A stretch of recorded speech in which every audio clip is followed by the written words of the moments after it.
현월TV 파수꾼 여러분, 파수꾼의 주말밤 현월TV 윤목사입니다. 81번째 파주밤이자 올해 8번째 주일을 앞둔 주말밤으로 여러분을 찾아뵙습니다. 2월 7일에 방송하고 주말밤은 2주 만에 또 찾아뵙습니다.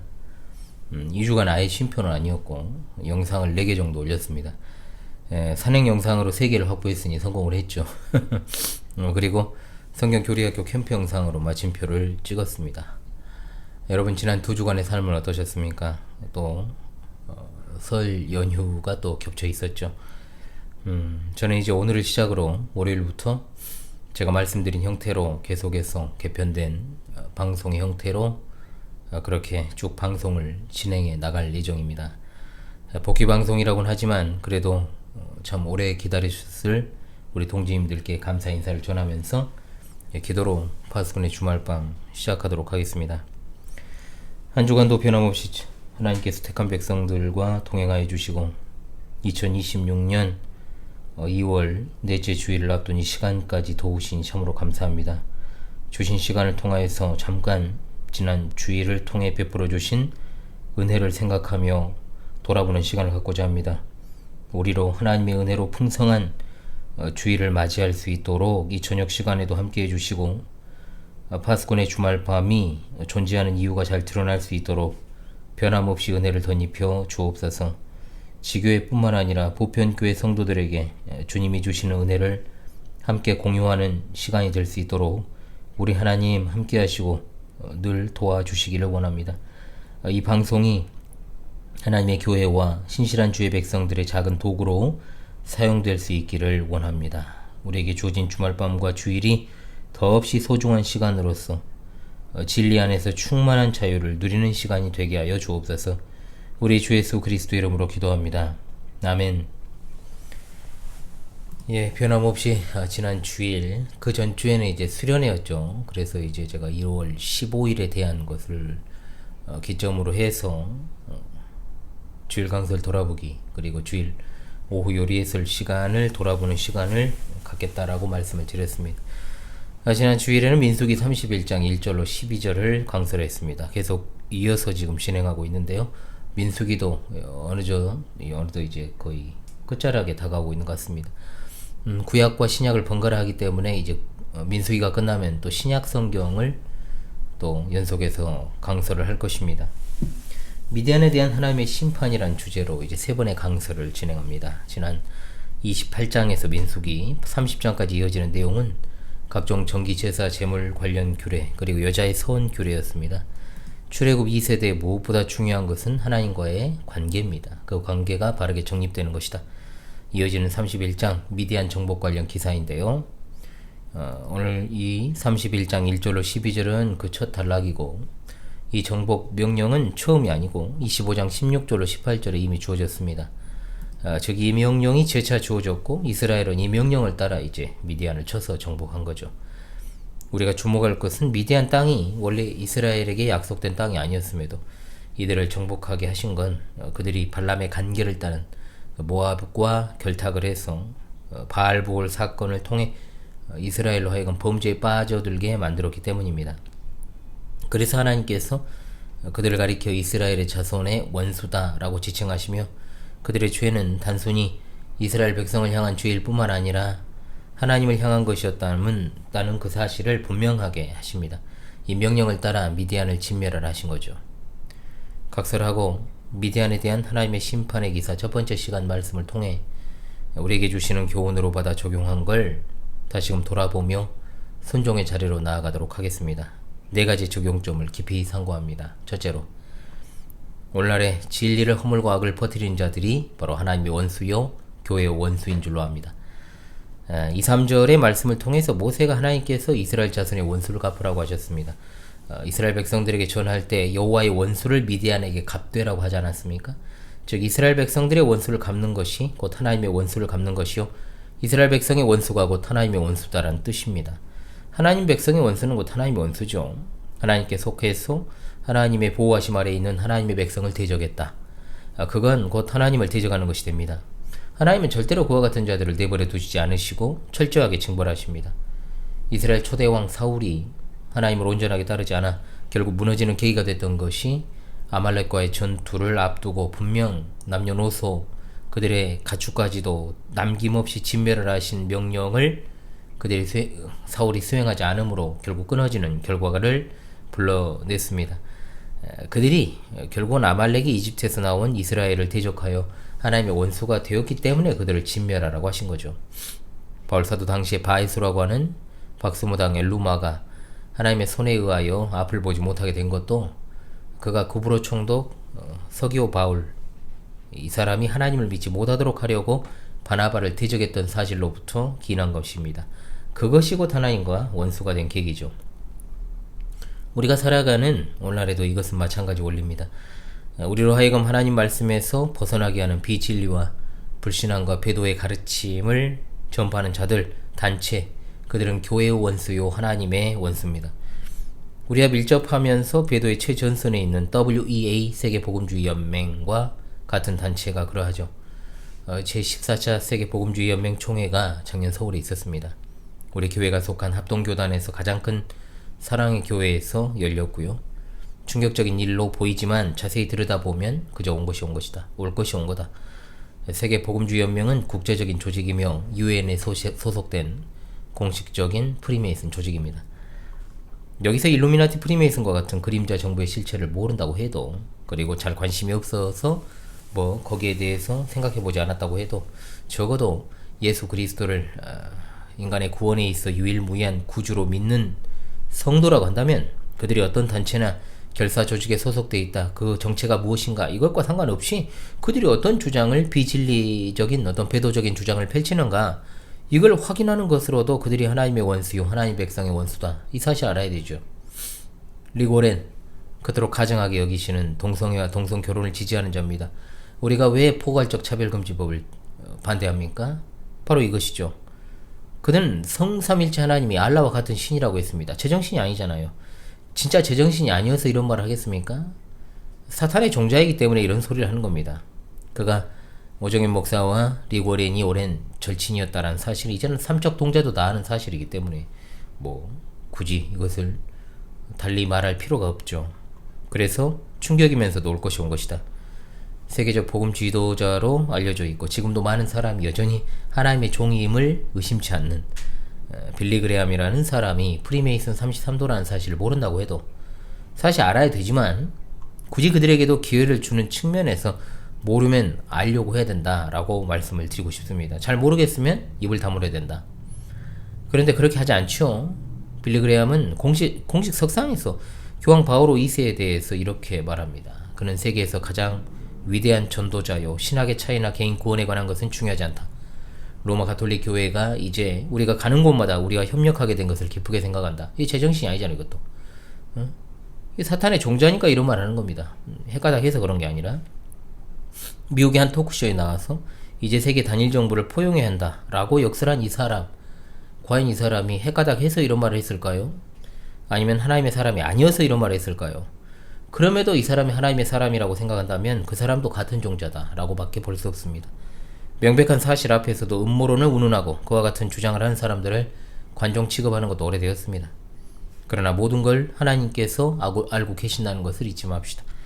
진리를 허물고 악을 퍼뜨리는 배도의 무리가 교회의 원수인 것이요 하나님의 원수입니다. 그와 같은 자들에 대해서 비판하지 않고 배격하지 않고 어정쩡한 태도로 일관하고 또한 어떤 포용을 이야기하고 또 협력을 이야기한다면 또 과연 어느 정도 타협안을 제시한다면 그것은 그들 또한 진멸해야 될 미디안과 아말렉과 가나안 7족속과 같은 자들로 보고 성별할 뿐만 아니라 우린 배격하고 적극적으로 싸우는 것이 하나님의 뜻에 부합하는 태도입니다.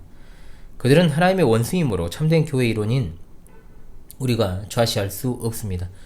데살로니가서 3장 2장 1절로 3절입니다. 형제들아 우리가 너희에게 구하는 것은 우리 주 예수 그리스도의 강림하심과 우리가 그 앞에 모임에 관하여 영으로나 또는 말로나 또는 우리에게서 받았다 하는 편지로나 주의 날이 이르렀다고 해서 쉽게 마음이 흔들리거나 두려워하거나 하지 말아야 한다는 것이라. 누가 어떻게 하여도 너희가 미혹되지 말라. 먼저 배교하는 일이 있고 저 불법의 사람 멸망의 아들이 나타나기 전에는 그날이 이르지 아니하리니라고 말씀합니다. 배교는 아포스타시아라는 헬라어 진리를 배신하는 거죠. 배은 배도, 배교 다 해당되는 말입니다. 진리를 저버리는 것입니다. 그것이 바로 하나님의 원수가 되는 것이요 교회 원수된 일에 속하는 자들의 행위라는 것을 잊지 말아야 될 것입니다. 둘째로 우리가 진리의 선한 싸움을 위해 선택된 그리스도의 군사임을 잊지 맙시다. 3절의 말씀, 모세가 하나님 명을 받고 미디안을 공격할 사람들을 선택하는 것, 이게 나와 있죠. 모든 백성에게 나와서 싸우라 이렇게 말하지 않고 오직 싸움에 나갈 만한 사람들을 택하게 합니다. 참으로 중요한 교훈을 우리에게 줍니다. 특히 하나님의 일을 하는 일에 있어 진리의 선한 싸움을 싸우는 일에 하나님께 선택된 하나님의 사람들이 수행한다. 요한복음 15장 16절 말씀, 너희가 나를 택한 것이 아니요 내가 너희를 택하여 세웠나니 이는 너희로 가서 열매를 맺게 하고 또 너희 열매가 항상 있게 하여 내 이름으로 아버지께 무엇을 구하든지 다 받게 하려 함이라. 아멘. 성도는 그리스도의 군사로 지칭될 수 있습니다. 디모데후서 2장 4절 5절, 병사로 복무하는 자는 자기 생활에 얽매이는 자가 하나도 없나니 이는 병사로 모집한 자를 기쁘게 하려 함이라. 경계하는 자가 법대로 경계하지 아니하면 승리자에 관하 얻지 못할 것이다 라고 말씀합니다. 디모데전서 6장 11절로 12절, 오직 너 하나님의 사람아 이것들을 피하고 의와 경건과 믿음과 사랑과 인내와 온유를 따르며 믿음의 선한 싸움을 싸우라. 영생을 취하라. 이를 위하여 내가 부르심을 받았고 많은 증인 앞에서 선한 증언을 하였도다. 아멘. 이를 통해서 하나님의 사람이 싸워야 할 것이 바로 믿음의 선한 싸움을 싸우는 것, 즉 진리 전쟁을 수행하는 것임을 알게 됩니다. 여기 싸우라는 말은 올림픽과 같은 운동 경기나 거기에서 이제 시합하거나 또는 시합을 이기기 위해 애쓴다는 뜻을 가집니다.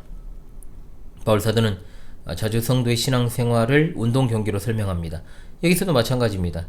그리고 실제로 성도의 신앙생활은 치열한 운동 경기 맞죠?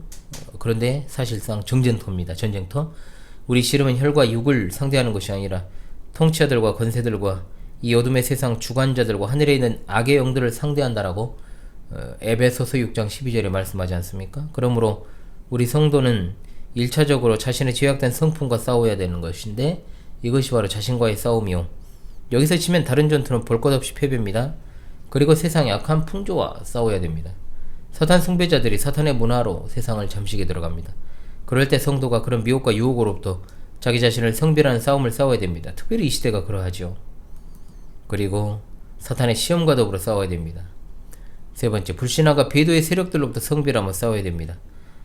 계속 언급하지만 불신앙과 배도가 교회의 가장 큰 원수이기 때문에 그렇습니다. 싸움은 쉽지가 않습니다. 그 안에 섞여있는 자들도 많고 또 그 길에는 고난이 있고 또 고독이 있고 외로움과 눈물과 때로는 순교적 피 흘림이 있기 때문입니다. 끝까지 믿음의 선한 싸움을 싸워야 하는 이유, 우리가 하나님 앞에 가지고 가는 것이 오직 믿음이기 때문입니다. 믿음의 선한 싸움을 싸우며 악에게 지지 말고 이기기 위해서 전심전력해야 됩니다. 올림픽과 같은 권위 있는 대회에서 1, 2, 3위에게 금은 동메달을 수여하고 또 순위권 안에 들면 세계 선수권 참여가 보장되는 그런 이제 혜택들이 있습니다만은 싸움은 승리자가 있고 패배자가 있을 뿐이지 2위는 의미 없습니다. 3위가 무슨 의미입니까? 이것은 오히려 옥타곤이라고 하는 팔각형 케이지 안에서 싸우는 UFC로 이해하면 더 빠를 겁니다. 이겨야 됩니다. 둘 사이에 다른 게 필요합니까? 이겨야 됩니다. 그러나 우리 싸우는 싸움은 이미 승리가 보장된 싸움임을 잊지 마십시오. 베드로전서 5장 8절로 9절, 근신하라 깨어라 너희 대적 마귀가 우는 사자같이 두루다니며 상캠자를 찾나니 너희는 믿음을 굳게 하여 그를 대적하라. 이는 세상에 있는 너희 형제들도 동일한 고난을 당하는 줄을 알미라. 아멘.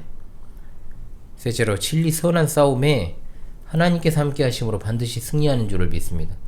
모세가 각 지파에서 선발된 12,000명 이스라엘 군대를 출전시키며 비느하스에게 성소의 기구와 신호나팔을 들려 동행하게 한 사실, 우리가 아는 대로 비느하스는 대제사장입니다. 그러므로 그는 창이나 칼이 아니라 성소의 기구와 신호나팔을 가지고 갔다 했습니다. 이것이 의미하는 것은 주술적인 게 아닙니다. 하나님께서 이스라엘과 함께 하신다는 것을 상징적으로 보여주기 위함입니다. 하나님의 백성이 자신들의 욕망을 위한 싸움이 아닌 하나님의 명령에 따라 수행하는 전쟁에 군대장관으로 함께 하십니다. 진리 전쟁도 마찬가지입니다. 제자들에게 복음 전파의 사명을 부여하신 주님께서 볼지어다 내가 세상 끝날까지 너희와 항상 함께 있으리라 약속하셨습니다. 당연히 만대의 교회를 향한 약속이기 때문에 우리에게도 그대로 적용됩니다. 주님이 동행하시면 두려울 것이 없다 라고 하는 사실입니다. 우리와 동행하시는 주님, 세상을 이기신 그리스도시요 하늘과 땅에 있는 모든 권세를 가지신 하나님이십니다. 아무도 그분을 이기지 못합니다. 그분이 하시는 일을 막지 못합니다. 정확히 말하면 마귀가 그리스도를 대적하는 게 아니고 그저 그분의 손 아래에 있는 하나의 작은 도구에 불과하다는 사실을 우리가 잊지 맙시다.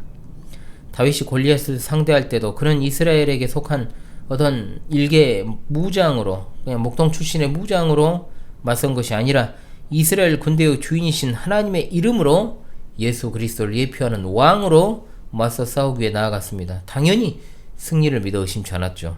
여기 미디안 족속과 싸우는 이스라엘의 싸우는 싸움은 자기들의 피로를 위한 싸움이 아니었습니다.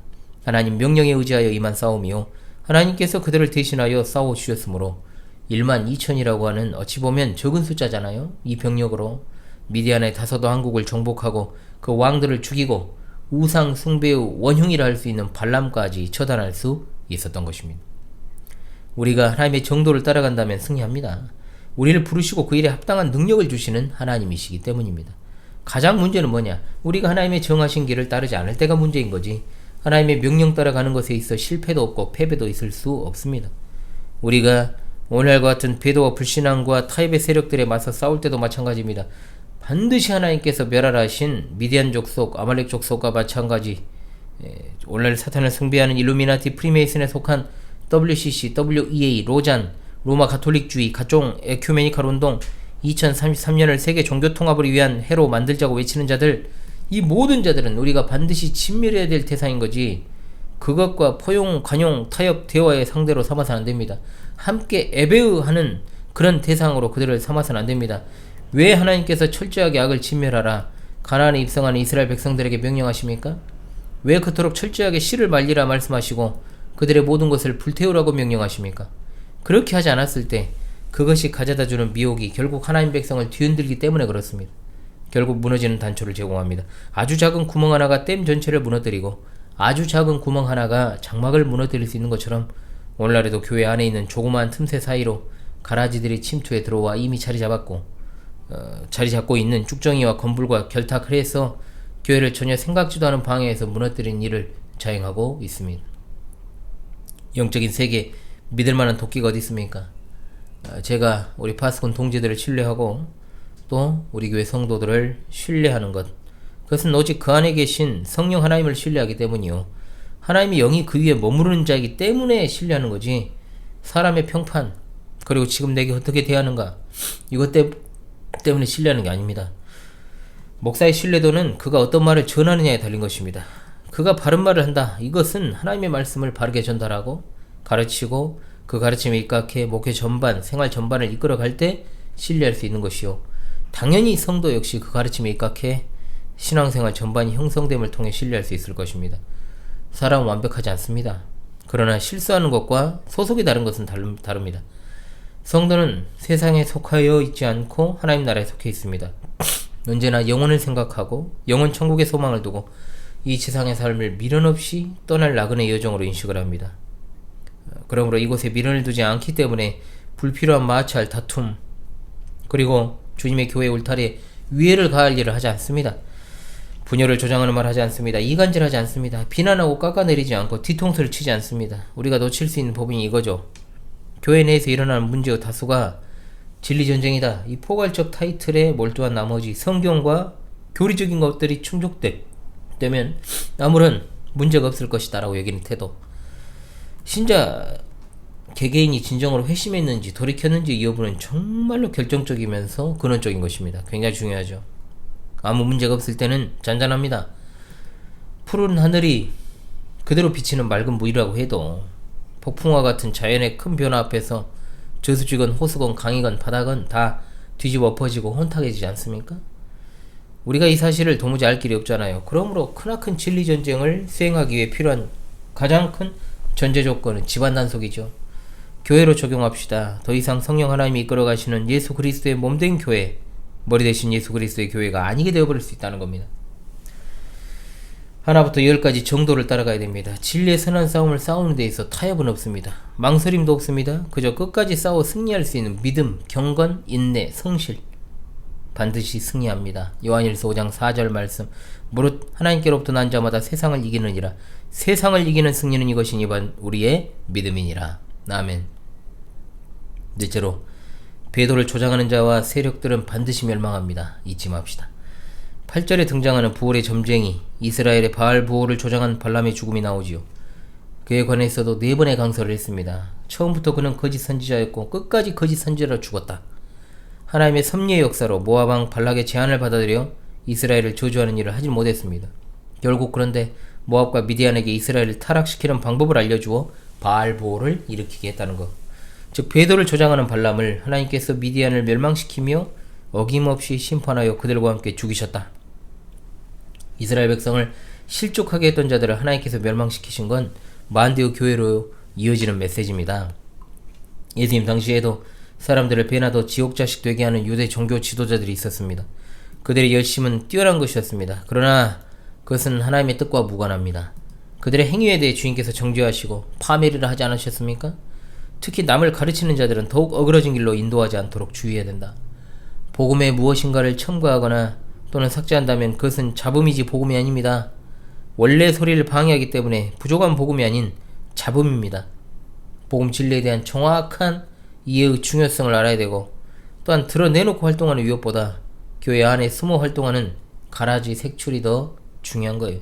이건 역시 바른 복음 진리를 전파하며 영적으로 분별하는 일을 통해서 가능하게 되는 겁니다.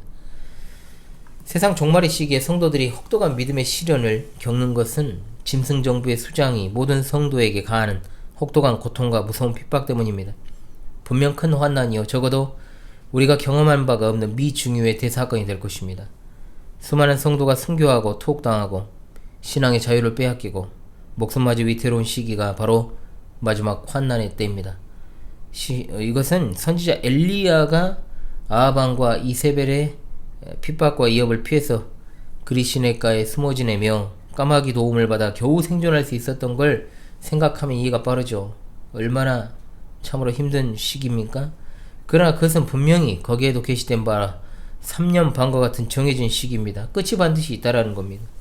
성도들이 여러가지로 사면초가에 몰리고 살 소망이 끊어지는 때 갑작스럽게 그 환난을 단축하고 종결짓는 반전이 일어나는데, 그것이 바로 하나님의 무서운 진노가 짐승정부와 그를 따른 추종자들에게 집중적으로 쏟아지게 되는 것으로부터입니다. 걸어가시고 의로우신 우리 하나님, 지와 악에 대하여 결코 넘어가지 않으십니다. 이런 하나님의 성품을 하나님의 공이라 그럽니다. 하나님 스스로의 거룩과 영예, 의와 사랑을 계속해서 유지하시기 위한 진정한 반응이 바로 그분의 진노죠. 그러한 진노의 주요 대상들은 하나님께 대하여 정말 배은망덕한 자, 반역자, 고의적인 불순종자, 만용불인자, 주제넘게 건방진자, 뻔뻔스럽고 교만한 자 등입니다. 특히 그 중에서 하나님의 백성을 미혹하여 어그러진 길로 행하여 타락시킨 자들, 배도하게 만든 자들이죠. 이들은 하나님의 성품에 반하는 언행을 저지르는 악인들입니다. 하나님은 피조물의 추악한 범죄와 악질적인 반역에 그분의 거룩의 또 다른 발로를 할 수 있는 진노로 반응하시는 것이 당연합니다. 오늘날 거짓 사도들이 자신들을 그리스도의 사도로 가장하고 사탄이 자신을 광명의 천사로 가장하며 그 일꾼들도 자기를 의의 일꾼으로 가장하는 일이 너무나도 많습니다. 그 사실을 어떻게 분별하느냐에 따라 살 길과 죽을 길로 나눠집니다. 그러나 그들의 결국은 그 행위대로 된다고 말씀하십니다. 마지막 시대 영적인 분별력을 가지고 살아가며 하나님의 백성을 실족하게 하려는 악인들의 최후를 바라볼 수 있기를 원합니다. 주께 사랑하시는 성도들이여, 오늘 미디안에 대한 하나님의 심판 명령에 관한 첫 번째 시간을 지난주에 가졌습니다. 오늘날 진리를 허물고 악을 퍼뜨리는 자들이 누구인가 정확히 분별하고 우리가 진리의 선한 싸움을 위해 선택된 그리스도의 군사임을 알고 하나님의 대적들, 교회의 대적들에 끝까지 맞서 승리할 수 있기를 원합니다. 진리의 선한 싸움에 하나님이 함께 하심으로 반드시 승리하고 또한 이미 승리한 싸움임을 잊지 마십시오. 아주 작은 틈바구니로 교회를 무너뜨릴 수 있는 온갖 악한 요소가 침투할 수 있음을 잊지 말고 타협하지 맙시다. 망설이지 맙시다. 성실과 정직과 인내와 경건으로 싸워 승리해야 될 것입니다. 반드시 멸망합니다. 하나님이 그러게 하십니다. 최후 발악 역시 그들의 때가 얼마 남지 않았음을 보여주는 것입니다. 우리 주님 곧 오십니다. 이 험악하고 혼탁한 시대 영적 분별력을 가지고 현실을 직시하여 미래의 영광을 하나님 말씀을 통해 내다볼 수 있는 해안을 갖춘 성도들이 다 될 수 있기를 간절히 바랍니다. 아멘. 예, 지난 주일 강서를 돌아보는 시간 첫 번째 1교시 가졌습니다. 자, 2교시 오후 시간 요리 해설을 돌아보며 복습하는 시간을 갖도록 하죠. 지난주에는 프랑스 신앙 고백서 1조 하나님에 관한 두 번째 시간을 가졌습니다. 프랑스 신앙 고백서가 하나님으로부터 시작하는 이유에 대해서 첫 시간 공부했고, 그 다음으로 하나님의 본질과 관련하여 왜 이것이 이토록 강조될 수밖에 없는 것인가, 여기에 대한 시간으로 지난주에 보냈습니다. 영이신 한 분 하나님의 중요성을 다시금 돌아볼 수 있도록 하겠습니다. 우리 하나님은 가시적인 분이 아닌 영이신 한 분 하나님이다 라고 고백합니다. 지난주 요리 해설을 통해서 신앙에서 유일한 권위이자 최종 권위, 최고의 권위는 어떤 사람이나 조직이나 기구가 아니라 오직 하나님이시다 라는 사실을 공부했습니다. 그런 하나님을 믿는다는 걸 실천하려고 우리가 모든 신앙 문제를 오직 성경의 권위, 여기에 최고의 호소를 한다는 거죠. 우리 신앙이 성경 권위에 기반을 두는 건 교황주의처럼 어떤 특별한 권위에 두는 것을 배제합니다. 하나님을 믿는다는 것의 실천이 가시적 권위를 향하지 않는다. 그러므로 교황주의에서는 모든 신앙의 실천이 가시적인 것에 대한 신앙 행위로 채워지는 데 반해서 참된 신앙은 성경의 진리 가운데 영이신 하나님에 대한 신앙으로 점철이 되는 겁니다. 바울 사도는 그리스도의 은혜로 너희를 부르신 이를 이같이 속히터나 다른 복음을 따르는 것을 내가 이상하게 여긴다 했습니다. 그러니까 성경의 진리 외에 교황과도 같은 자의 말을 복음으로 듣는 것이나 사람의 말, 성경 진리에 위배되는 말, 그 어떤 행위를 복음인 것 마냥 숭상하는 모든 실천이 바로 다른 복음을 따르는 것. 다른 복음은 없죠. 복음이 아니라는 뜻입니다. 잡음입니다. 이어서 이제 내가 사람들에게 좋게 하랴, 하나님께 좋게 하랴, 사람들에게 기쁨을 구하랴, 내가 지금까지 사람들의 기쁨을 구하였다면 그리스도의 종이 아니니라 했습니다. 이처럼 참된 신앙은 영이신 하나님 외에 어떤 사람이나 가시적 대상에 권위 두지 않고 오직 유일하신 하나님께만 권위를 두는 것입니다. 한편 일반적 의미에서 영이신 하나님을 섬긴다, 이건 이제 제사와 같은 가시적인 방법이 아니라 복음 진리로 하는 것입니다. 하나님은 영이신 예배하는 자가 영과 진리로 예배할지니라. 아멘. 근데 영적이란 말을 무슨 신비한 것 그리고 비가시적인 것으로만 생각하는 경우가 많습니다. 영적이란 말은 진리, 곧 하나님의 말씀인 성경과 연관이 되는 겁니다. 따라서 영이신 하나님을 섬기는 예배에서 중요한 건 성경 진리를 온전하게 드러내고 고백하고 찬양하는 태도입니다. 그런데 교황주의는 그런 영적 예배를 제사로 바꿔버렸고 교황과 사제의 권위를 최대한 높이고 숭상하는 일종의 자연 종교로 태화시켜버렸죠. 아울러 영적 예배 또는 영과 진리 예배, 하나님을 높이는 어떤 마음을 바탕으로 드리는 찬양이 아닙니다. 그것은 하나님 말씀인 성경의 진리를 밝히고 깨달아 믿음으로 동의하며 고백하는 가운데 이루어지는 것입니다. 그러므로 영과 진리로 하는 예배란 감정을 자극하는 음악적 요소 최대한 배제하고 CCM에 관한 영상 다시 한번 보십시오. 성경 진리에 동의하고 고백함을 밝히 드러내는 것입니다. 말씀하시는 분이 하나님이심을 식별하는 건 인간의 예의를 초월하죠.